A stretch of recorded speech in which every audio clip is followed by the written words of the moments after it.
Hello बच्चों, मैं गुलाम सुभानी खान आपके बीच केमिस्ट्री के लेक्चर को लेकर रिप्रेजेंट हुआ हूं।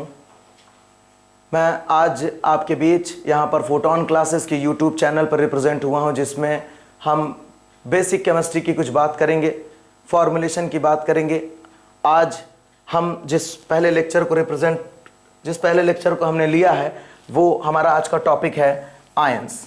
ठीक है बेटा, देखो यहाँ पर आयनिक फार्मूला कैसे आज बनाएंगे हम। आयंस क्या होते हैं पहले हम जान ले। देखिए, केमिस्ट्री में सबसे इंपॉर्टेंट बात है फॉर्मुलेशन करना, फार्मूला बनाना, और फार्मूले के लिए आयन का जानना ज़रूरी है। इसलिए आज हम बेसिक टॉपिक आयंस की बात कर रहे हैं। तो फटाफट इसके डेफिनेशन की तरफ हम बढ़ते हैं, डेफिनेशन की तरफ आगे बढ़ते हैं और हम देखते हैं कि इसमें डेफिनेशन में क्या कहा गया है। आप स्क्रीनशॉट भी ले सकते हैं डेफिनेशन का।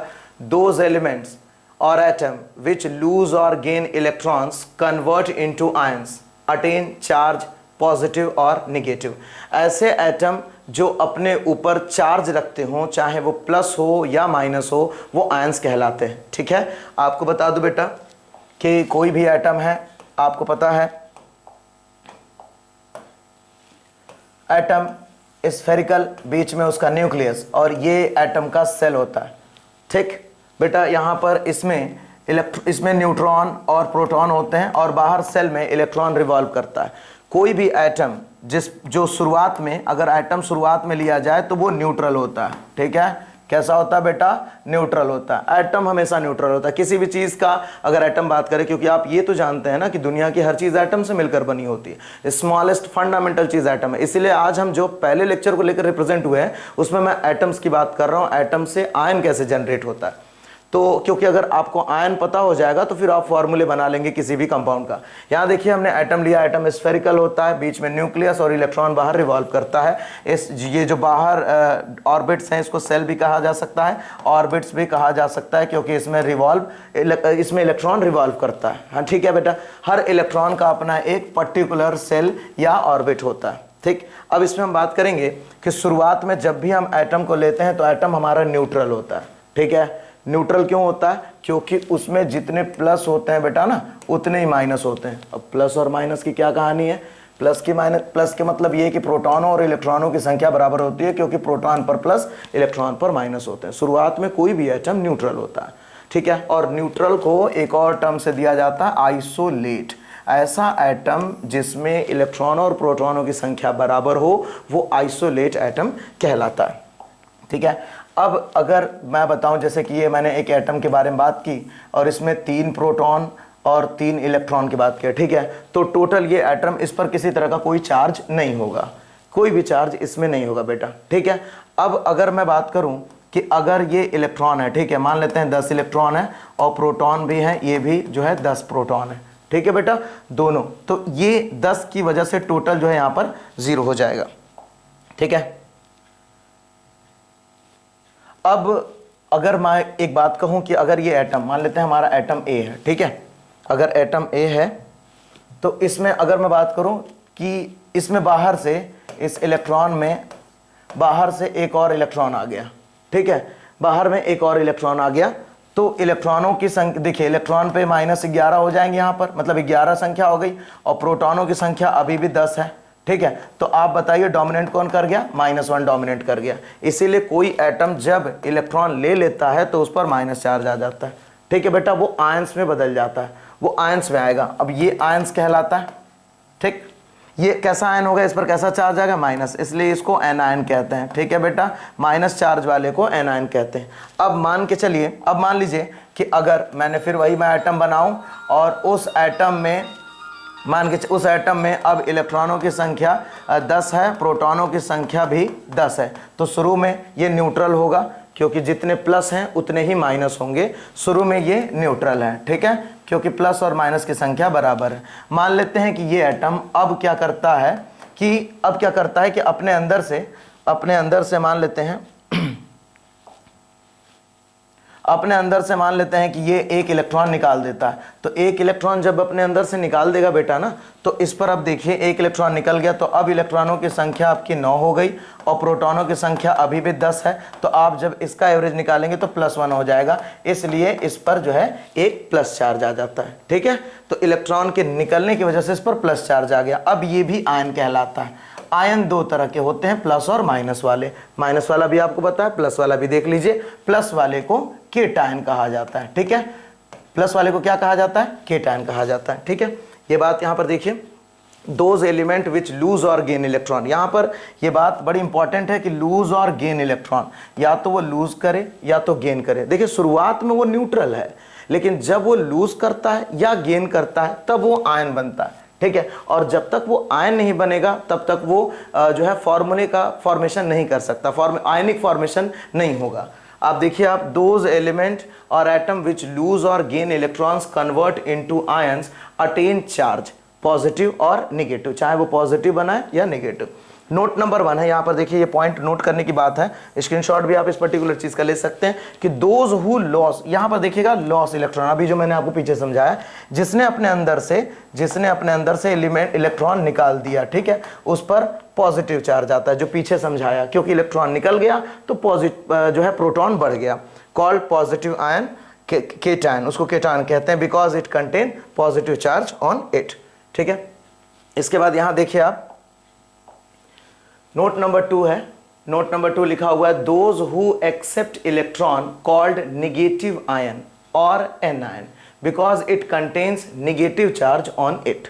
आप देख सकते हैं बेटा कि जो एटम अपने अंदर से इलेक्ट्रॉन, यहां पे देखिए मैंने एक पर्टिकुलर एब्रिविएशन दिया है कि A+ इलेक्ट्रॉन, आप देख सकते हैं एडिशन हुआ इलेक्ट्रॉन का, A- बन गया, ठीक है। और अब देखिए यहां पे एक इलेक्ट्रॉन था, एक एटम एक से ज्यादा इलेक्ट्रॉन को एक्सेप्ट कर सकता है, तो देखिए ये Ne एक्सेप्ट किया, तो जितने इलेक्ट्रॉन एक्सेप्ट करेगा उतने उस पर माइनस चार्ज आ जाएंगे, ठीक है, क्योंकि उतने इलेक्ट्रॉनों की संख्या बढ़ जाएगी। आप देखिए माइनस पर अगर उसने अपने अंदर से इलेक्ट्रॉन रिलीज किया, निकाल दिया, तो उस पर प्लस चार्ज आता है। ये तो एक की बात हुई। अगर एक से ज्यादा की बात करें कि n टाइम्स इलेक्ट्रॉन निकाल रहा है, तो उस पर पॉजिटिव, n टाइम्स पॉजिटिव आ गया, ठीक है। मतलब कि अब मैं ये कहना चाह रहा हूं आपसे कि एनायन बनने के लिए या केटायन बनने के लिए इलेक्ट्रॉन या तो डोनेट किया जाए या तो एक्सेप्ट किया जाए। बस इतना ध्यान रखना बेटा कि केटायन तब बनता है जब इलेक्ट्रॉन को लूज किया जाता है, क्योंकि प्रोटॉन बढ़ जाते हैं, और एनायन तब बनता है जब इलेक्ट्रॉन को लिया जाता है, क्योंकि माइनस बढ़ जाते हैं। आप देख सकते हैं, इस चीज का स्क्रीनशॉट भी ले सकते हैं इस बात का, ठीक है। आगे बढ़ते हैं। इसके बाद देखिए पॉइंट नंबर 3 क्या लिखा है बेटा, those atom who have neither positive charge nor negative charge called isolate और न्यूट्रल एटम। ऐसे एटम देखिए, ऐसा एटम मान लेते हैं ए है, ठीक है, इस पर कोई चार्ज नहीं है, कुछ भी नहीं लिखा मैंने, तो ये आइसोलेट कहलाएगा।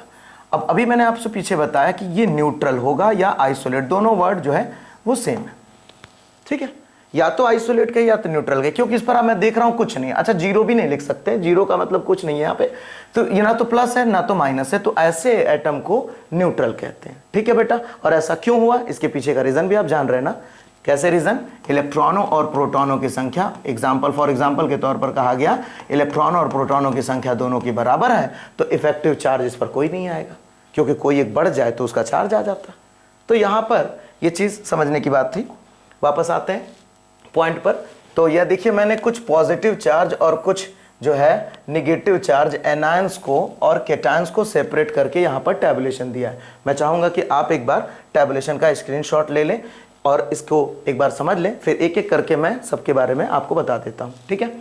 केटायन बनने के लिए जैसे देखिए यहां पर हाइड्रोजन जो है वो H+ हाइड्रोजन आयन, ठीक है, potassium ion K+, sodium ion Na+, lithium ion Li+, NH4+, ammonium ion और magnesium divalent magnesium ion, ferrous डबल+, ferrous ion, cuprous Cu++, cuprous ion.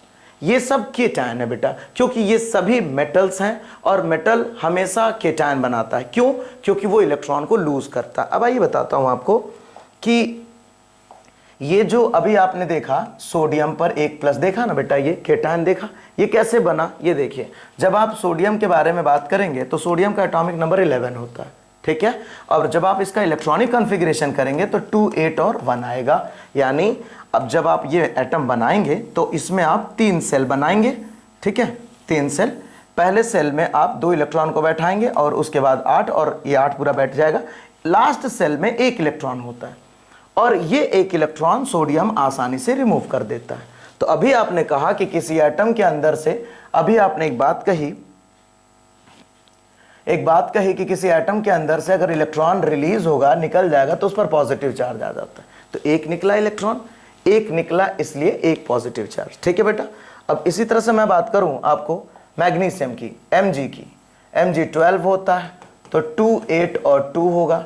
तो ये मैग्नीशियम अपने दोनों इलेक्ट्रॉन को, जिसका आउटर सेल इलेक्ट्रॉन है, उसको ये बाहर निकाल देता है, और जिसकी वजह से Mg पर डबल प्लस आ जाता है, क्योंकि प्रोटॉनों की संख्या 2 बढ़ गई, इलेक्ट्रॉनों की संख्या 2 घट गई, तो इफेक्टिव चार्ज 2 प्लस का आ गया। समझ में आ रहा बेटा। इसी तरह से आपको बताऊं, एल्यूमिनियम 13, 2 8 और 3, और इस तरह से एल्युमिनियम अपने तीनों वैलेंस इलेक्ट्रॉन को बाहर निकाल देता है। एल्युमिनियम में से 3 इलेक्ट्रॉन बाहर निकल गए, तो Al पर जो है ट्राई पॉजिटिव 3 प्लस चार्ज आ गया। ठीक है, इस तरह से केटायन बनते हैं। अब आपने ये बात देखिए, जो प्लस की संख्या है, यानी ये कभी बदल नहीं सकती। जितने जो केटायन बनते हैं, जितने इलेक्ट्रॉन के रिमूवल से, वो हमेशा वही बनेंगे। क्यों, अब आपको ये चीज़ याद रखनी होगी। आप अगर इसको याद रखेंगे तो आपको फॉर्मूला बनाना आसान होगा। एनायन में देखिए, एनायन में क्लोराइड है, ब्रोमाइड है, आयोडाइड है, फ्लोराइड है, ऑक्साइड है। ये सब आप इसको नोट कर लीजिए, क्योंकि ये इलेक्ट्रॉन के लेने से बनते हैं। अब आइए देखते हैं कि इलेक्ट्रॉन के लेने से ये कैसे बना। जैसे क्लोरीन है बेटा, क्लोरीन 17 क्लोरीन, 2 8 और 7। ठीक है। अब इसको अपने ऑक्टेट को पूरा करने के लिए, अच्छा एक सवाल बन सकता है यहाँ पर कि एनायन और केटायन बन क्यों रहे हैं। तो एक ही चीज है इसके पीछे, वो है स्टेबिलिटी गेन करना। एटम स्टेबल होना चाहता है, atom wants to the stability so that it release और एक्सेप्ट इलेक्ट्रॉन। इस वजह से आयन बनते हैं। अब क्लियर हो गया कॉन्सेप्ट कि आयन बनते पहले क्यों, ये क्लियर रखिए।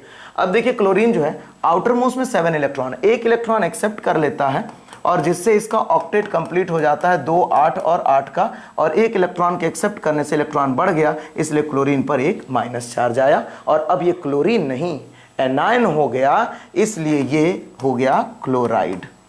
ठीक है बेटा, क्लियर है, बात समझ में आ रही है। जो एग्जांपल आपको दिए गए थे उसको एक्सप्लेन किया जा रहा है। अब मैं आपको बताऊं इसका दूसरा एग्जांपल, जैसे सल्फर है। ठीक है, सल्फर आपका 16, 2 8 और 6। ठीक है, 2 8 और 6। अब ये सल्फर क्या करेगा, अपने ऑक्टेट को पूरा करने के लिए 2 इलेक्ट्रॉन को ले लेगा, और जिससे 2 8 और 8, ठीक है, ये पूरा हो जाएगा, जिसकी वजह से सल्फर पर डबल माइनस हो गया। ठीक है, डबल माइनस हो गया, और अब ये सल्फर नहीं बल्कि ये सल्फाइड हो गया। तो आप इस तरह से एनायन और केटायन को अगर याद रखेंगे तभी आप फॉर्मूले बना सकते हैं। तो ये आप इसका एक बार स्क्रीनशॉट ले लीजिए बेटा, ध्यान रखेंगे। और आइए मैं अब आपको एक फॉर्मूला बना के दिखाता हूं, ये नोट कर लिए। ठीक है, चलिए अब यहां पर एक फॉर्मूला बनाते हैं। फॉर एग्जांपल, अब इसीलिए कहा गया आयनिक फॉर्मुलेशन, पहले आयन बन गए, अब फॉर्मूला। एक फॉर्मूला बता देता हूं आपको, जैसे एक फॉर्मूला है, बनाना है आपको मैग्नीशियम सल्फेट। मान लेते हैं ये फॉर्मूला बनाना है मैग्नीशियम सल्फेट। अब आप मैग्नीशियम सल्फेट नहीं बना पाएंगे, क्योंकि अगर आपको आयन नहीं पता है तो आप नहीं बना पाएंगे, और अगर आपको पता है तो आप बना लेंगे। मैग्नीशियम Mg पर डबल प्लस, ये अभी आपने पढ़ा है कि ये केटायन है, और सल्फेट होता है SO4 पे डबल माइनस। ठीक है, डबल माइनस होता है, तो प्लस की संख्या 2, माइनस की संख्या 2, उसके बाद ये क्रॉस मल्टीप्लाई हो जाता है, डायगोनली अपोजिट, ये हो जाएगा Mg2, और ये कई सारे एटम है तो ब्रैकेट लगेगा। अकेला एटम होता तो ब्रैकेट नहीं लगता, जैसे Mg में नहीं लगा क्योंकि अकेला था, यहाँ ब्रैकेट लगेगा 2, और 2 2 कट जाएगा, क्योंकि हम सिंपलेस्ट रेशियो में हमेशा फॉर्मूला निकालते हैं। तो ये हो जाएगा बेटा MgSO4। अब बताइए आप मैग्नीशियम सल्फेट का फॉर्मूला कैसे लिख पाते हैं अगर आपको आयंस नहीं पता होते तो आयंस का टॉपिक आज हमने ये कवर किया, जिसमें आप किसी भी चीज़ों का फॉर्मूला, किसी भी आयनिक कंपाउंड का फॉर्मूला बता सकते हैं। ऐसे बहुत सारे आयन हैं, आप पढ़िए। बेसिक कॉन्सेप्ट हम आज यहाँ पर लेकर रिप्रेजेंट हुए हैं। बाकी आपको अगर ये वीडियो पसंद आई हो, अच्छी लगी हो, एक्सप्लेनेशन अच्छे से समझ में आया हो, तो आप और वीडियोस चाहते हैं तो फोटोन क्लासेस के यूट्यूब चैनल को सब्सक्राइब करें, लाइक करें, शेयर करें, और हाँ, अपने सवाल ज़रूर पूछें। इससे रिगार्डिंग कोई भी अगर सवाल हो आप कमेंट बॉक्स में कमेंट भी छोड़ सकते हैं और हम सभी टीम मेंबर्स उसको सिंप्लीफाइड भी कर सकते हैं, सॉल्व भी कर सकते हैं। ठीक है बेटा, तो आज के लिए इतना ही, मिलते हैं नेक्स्ट वीडियो के साथ, तब तक आप अपना ख्याल रखें। Thank you so much.